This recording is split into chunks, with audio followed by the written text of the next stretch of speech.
মায়ের গর্ভে থাকা অবস্থায় বান্দা প্রসাব করে, পায়খানা করে, খাদ্য খায়, রিজকের অভাব আল্লাহ তাআলা রাখেন নাই। বান্দার যা রিজিক প্রয়োজন প্রত্যেকটা রিজিক মায়ের গর্ভে আল্লাহ তাআলা পৌঁছায় দেন। বান্দা কোনোদিন চিন্তা করো না। তাই আল্লাহ তাআলা বলেন, বান্দা কেমনে অস্বীকার করবা, কোন দিক দিয়ে অস্বীকার করবা? কাইফা তাকফুরুনা বিল্লাহি ওয়া কুনতুম আমওয়াতান ফাআহইয়াকুম সুম্মা ইউমীতুকুম সুম্মা ইউহয়ীকুম সুম্মা ইলাইহি তুরজাউন। এরে মুসলমান ঈমানওয়ালা ভাই, বান্দা যখন রাত্রে খাবার খায় ঘুমায়, বান্দা ঘুমানোর সময় এমন অবস্থা হয় যে বান্দা মৃত অবস্থা থাকে।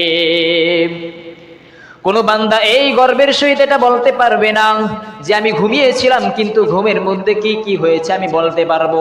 কেউ বলতে পারবেন?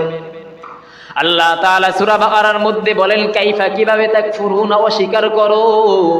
কাইফা তাকফুরুনা বিল্লাহি ওয়া কুনতুম আমওয়াতান ফাআহইয়াকুম সুম্মা ইউমীতুকুম সুম্মা ইউহয়ীকুম।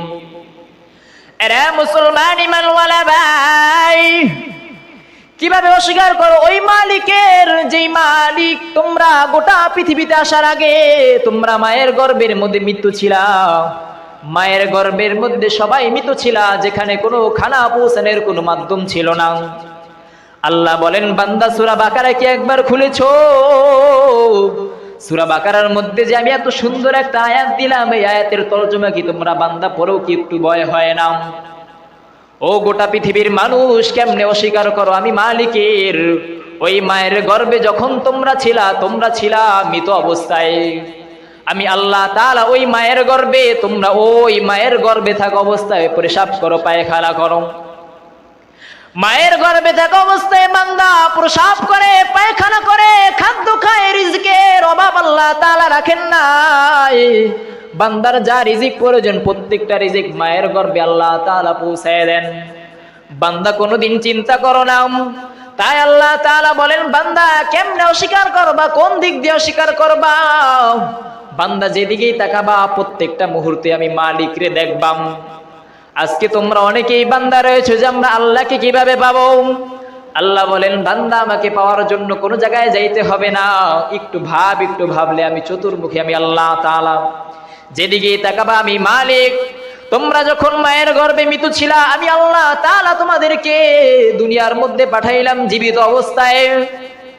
ওই মায়ের গর্ভে থাকা অবস্থায় কি অবস্থায় ছিল বান্দা যদি একবার চিন্তা করতাম। আবার তোমার মতো বেঈমান নাফরমান সন্তানগুলো দুনিয়ায় যখন পাঠানো হয়, যেই মায়ের গর্ভে আসলা ওই মাকে দেখবা তোমার মতো নাফরমান, তোমার মতো বেঈমান, তোমার মতো মুনাফিক বান্দাগুলো মায়ের সাথে বেয়াদবি করো। কথা বলেন ঠিক কিনা? আল্লাহ বলেন, বান্দা তোমরা মৃত ছিলে, আমি আল্লাহ জীবিত করলাম। ফাহইয়াকুম সুম্মা ইউমীতুকুম, তোমরা যখন জীবিত ছিলা দুনিয়ার মধ্যে আসলা, দুনিয়ার কোনো বিজ্ঞানিকের ক্ষমতা ছিল না, কোনো মা বাবার ক্ষমতা ছিল না যে তোমার মতো সন্তানকে বড় করবে।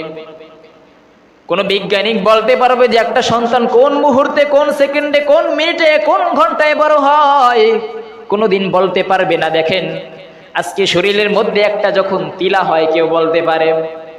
সারাটা জীবন যদি ওই হাতের দিকে তাকায় থাকেন, কোনোদিন দেখবেন না যে হাতের মধ্যে তিলা হচ্ছে, কোন সময় হচ্ছে, কোন সেকেন্ডে হচ্ছে, কোনোদিন টেরও পাইবেন না।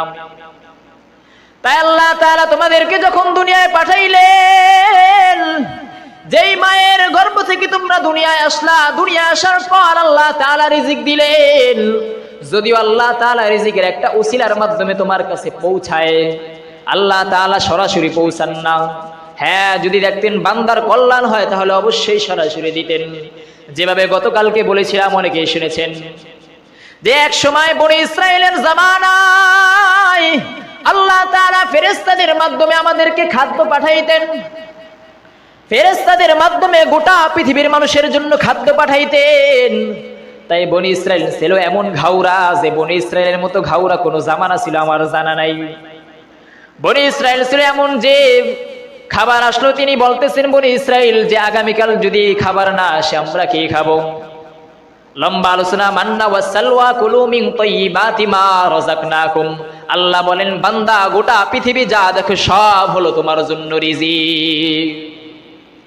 আল্লাহ বলেন, বনি ইসরাইল যখন বললেন আগামীকাল খাবো আজকে যা আল্লাহ তাআলা আমাদেরকে ফেরেশতাদের মাধ্যমে দিয়েছে আমরা আগামী কালকের জন্য রেখে দেই। আল্লাহ তাআলা রাগ হয়ে ওই দিন থেকে আসমানের খাদ্য বন্ধ করে দেয়। ও গোটা পৃথিবীর মানুষ, ও যুবক বৃদ্ধ বাবাজির আমার, ও পর্দার অন্তরালের মা, আজকে মায়ের গর্ভ থেকে আসলা, দুনিয়ায় আসলা, দুনিয়ায় কত সুন্দরভাবে রিজিক তোমার কাছে পৌঁছেছে। যদিও তোমার বাবা কাজ করে, তোমার মা কাজ করে, তারপর তোমার কাছে রিজিকটা পৌঁছায়, কিন্তু আল্লাহ তাআলা এটাও করতেন না। যদি দেখতেন বান্দার জন্য সহজ হয় তাহলে আল্লাহ নিজ কুদরতি হাত দিয়ে দিতেন। কিন্তু আল্লাহ তাআলা দেখলেন এটাই কামিয়াব, যে তোমরা কষ্ট করবা, তোমরাই খাও, এটাই কামিয়াব, ওইটাই বান্দার জন্য আল্লাহ তাআলা করেছেন। ও দুনিয়ার মানুষ, আল্লাহ বলেন শুধু জীবিত করলাম, দুনিয়ার মধ্যে জীবিত অবস্থায় একটু ভাবো, এই জীবিত যে আমি আল্লাহ তাআলা করেছি, আমি আল্লাহ তাআলা তোমাদেরকে দুনিয়ায় পাঠাইলাম, আমি আল্লাহ তাআলা আবার তোমাদেরকে মৃত্যু দিব, একবার কি ভাবছো?